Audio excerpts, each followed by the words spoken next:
Morning friends, in the next lecture of design of principle of location, we are going to see general methods of locating. Let's take a short review of what we have understand in the previous lecture. In the previous lecture, we have seen a block kept at three axial system of x, y, z.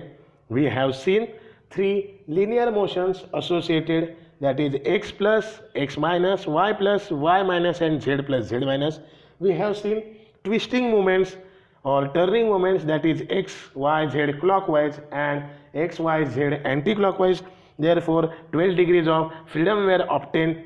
Out of 12 degrees of freedom, using 6 pins, that is 3 plus 2 plus 1 pins, we have arrested 9 degrees of freedom. We have kept 3 degrees of freedom specifically apart because we have to set aside another component. Now we will see general methods of locating. Locating blanks for machining in lathes. In lathes where the job rotates, the blanks are located by, how they are located, let's understand. Fitting into self-centering chuck, fitting into 4 independent jaw chuck and dead center. In self-centering collets in between live and dead centers by using mandrel fitted into the headstock, that is the spindle. Fitting in a separate fixture which is properly camped on a driving plate which is coaxially fitted into the lathe spindle. My dear friends, before proceeding to the lathe machine or methods of locating in the lathe, let's understand the uncommon example of location. You have seen this type of cylindrical surfaces and their location using a V block. Now there is another category where large jobs are to be located using a rough bottom surface. One of the 3 pins may be replaced by a pivoted arm, and pivoted arm will provide 2 contact points. How? Let's understand. Now the bracketed position is the job over here, and a rough bottom surface that has to be machined. Now the job is kept up down position, you can see over here, and it is been supported using 2 pins on the 2 sides. This is the one side and this is the another side. Now rocker arm can simultaneously use for the components like this. The rocker arm will be having one position in the jig base and 2 contact points on the both sides. Therefore the component can be securely clamped or located in between these. Okay, moving to the next point, lathe, how components are to be located on the lathe. Through the blank and form a tenon at each end. Now you can see there are 2 surfaces made. This is the surface 1 for holding the component in a revolving position, and this is the dead end, or this is the master cylinder used over there. Another example of 4 jaw independent chuck. Now what is the performance of 4 jaw independent chuck? As it is not a self-centering 3 jaw chuck, therefore each and every time you have to adjust the chuck position or the jaw position onto the chuck. So jaw 1, jaw 2, over here jaw 3 and the jaw 4 will be tightened using chuck key, and any odd shaped component can be fitted in a centroidal manner. Now locating for machining other than lathes. In machine tool like drilling machine, boring machine, milling, planing, broaching and surface grinding machine, the job remains fixed on the bed or work table of those machine tools. Fixtures are mostly used in the aforesaid machine tools and jig specially for drilling, reaming, etc. for batch production. Locating by flat surfaces, therefore in the diagram A you can see workpiece is mounted in the body using this supporting pin, and supporting pin is been placed in a such a way that the weight of the workpiece will be counterbalanced, as well as the sharp corner on the workpiece is also avoided. So you can see how the workpieces are being rested onto the body. Over here also it is been supported. You can see third diagram, where workpiece is supported using a supporting pins. Now these are the types of pins we have to understand. Now you can in common see the bottom part of the pin is exactly same in every aspect. Bottom part of the pin is same, whereas what changes and what is not common is the top position. Now you can see this is totally flat. You can see this is somewhat circular or spherical. This is somewhat like nut bolt. This is somewhat tapered. Dependent on the different workpieces and different components, the types of pin are changed. How? Let us see. In several cases, workpieces are located by pre-machined holes such as drill, bore or pierce hole.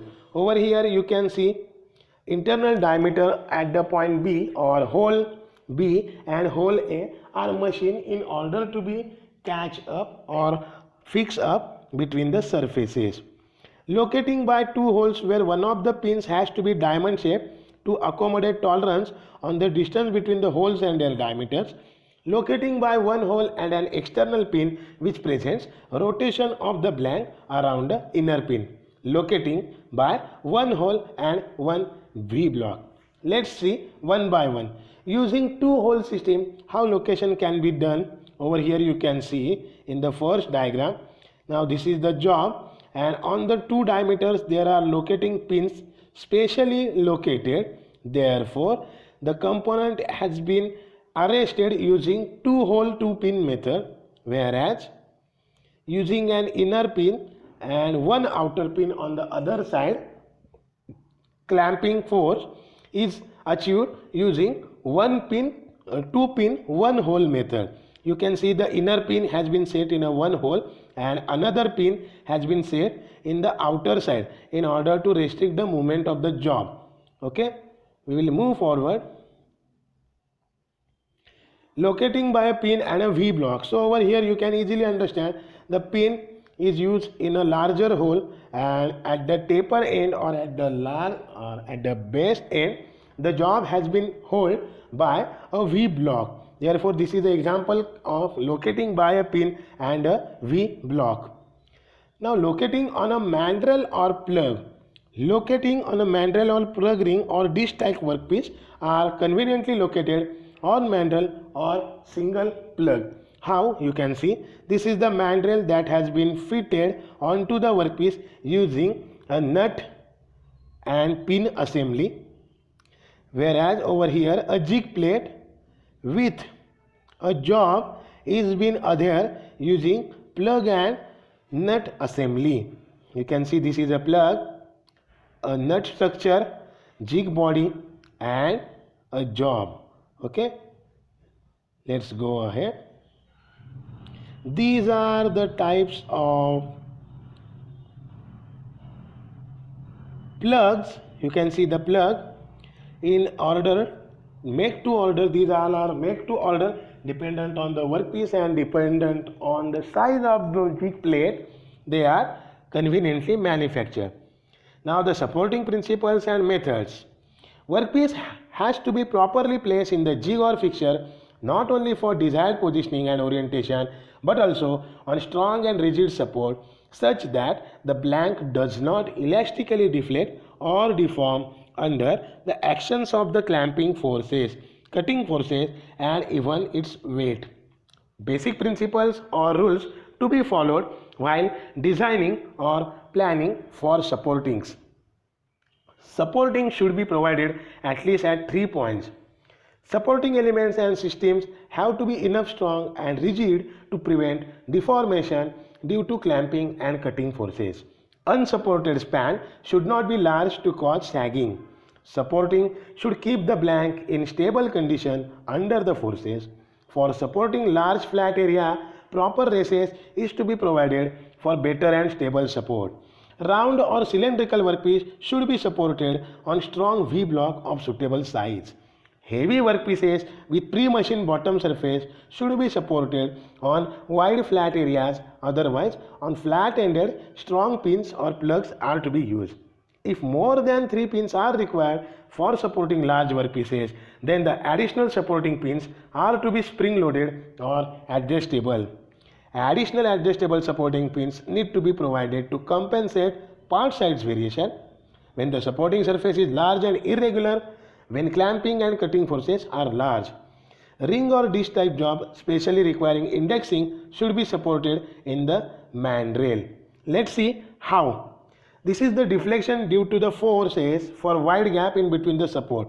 You can see the force is acting exactly at the center of the workpiece, and due to this the bearing area of the workpiece has been in a shorter region, and you can see, or what you have studied in the mechanics, that is the warping effect, that is the workpiece is tending to deflect in the given context. Therefore this should not happen. Therefore force should be counterbalanced, and we will see first how the workpiece may get unstable. You can see pin 1, pin 2, two pins are being used, but the force is acting beyond the pins. Therefore there is a chance that component may get wobbled. But over here you can see the correct position, that is force on the workpiece by the machining tool has been counteracted. Therefore the stability is being provided in the supporting. Now as an engineering student, you should compare the diagrams, you should apply the knowledge of mechanics, and you should understand that how the forces balancing and counterbalancing takes place. Okay, another example where job is positional on the races, and you can see the sharp corner is in the races. Therefore there is a chance that due to improper positioning the job may get tilted, tend, or get adjusted, or there is a chance that there is an angular deformation over there. But you can see, using a proper support and races method, the job will be positioned in the between races. Okay, so this is the condition. We will see another example how workpiece are to be balanced using the perfect pins. Now you can see in this region the workpiece is balanced using taper pin, which is very wrong method. Over here you can see, now this is the perfect method of clamping of the component. Again over here the workpiece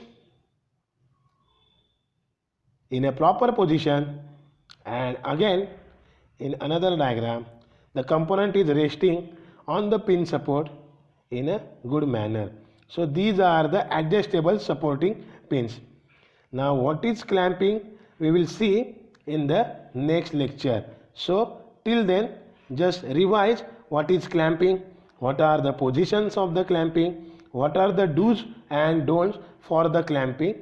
Till then, thank you.